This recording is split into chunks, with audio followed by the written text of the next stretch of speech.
సంఖ్యాకాండం 32వ అధ్యాయంలోని కీలకమైన ఈ వృత్తాంతం కేవలం పాత నిబంధనల చరిత్ర మాత్రమే కాదు, నేటి క్రైస్తవ జీవితానికి ఒక అద్దంలా కనిపిస్తుంది. ఇక్కడ రూబేను మరియు గాదు తెగల వారు పశువులలో అపారంగా సంపన్నులు. కాబట్టి వారు తమ మందలకు మంచి మేతభూమి కోసం నిరంతరం వెతుకుతూ ఉండేవారు. వారు యోర్దాను తూర్పున గిలాదులో కొంత మంచి భూమిని చూసినప్పుడు అక్కడ స్థిరపడడానికి మోషేను అనుమతి అడిగారు. దేవుని వాగ్దానమైన కనాను కంటే తమ వ్యాపారంపైనే వారి ప్రాధాన్యత ఉంది. జై జీవితం కంటే తమ వ్యాపారం మరియు సంపదపైనే ఎక్కువ ఆసక్తి ఉన్న అటువంటి వ్యక్తులతో దేవుడు ఏం చేస్తాడు? దేవుడు వారిని బలవంతం చేయలేదు. వారు కోరుకున్న దానిని మోషే ద్వారా అనుమతించాడు.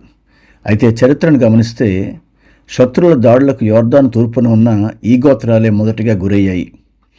అశ్షూరీయుల చెరలోకి అందరికంటే ముందుగా వెళ్ళింది కూడా వీరే. దేవుని రక్షణ కంచె కంటే లోకపు సౌకర్యాలను నమ్ముకుంటే వచ్చే నష్టం ఇదే. ఆధ్యాత్మిక విలువల కంటే లోక సంపాదన ఎంచుకున్న అనేక మంది విశ్వాసులకు వారు పోలికగా ఉన్నారు. చిన్న ప్రార్థన: ప్రభువా, రూబేను, గాదు గోత్రాల జీవితాల ద్వారా మీరు మాకు నేర్పిస్తున్న హెచ్చరికను బట్టి స్తోత్రాలు. మాకు లోకపు సరిహద్దుల్లో నివసించే మనస్తత్వాన్ని తీసివేసి నీ చిత్తం అనే కనాను దేశంలో సంపూర్ణంగా ప్రవేశించే కృపను ప్రసాదించండి. పాక్షిక విధేయతతో కాకుండా పూర్ణ హృదయంతో నేను వెంబడించేలా మమ్మల్ని బలపరిచి, లోక సంపద కంటే నీ సన్నిధి గొప్పదని గుర్తించే ఆత్మీయ నేత్రాలను మాకు ప్రసాదించండి.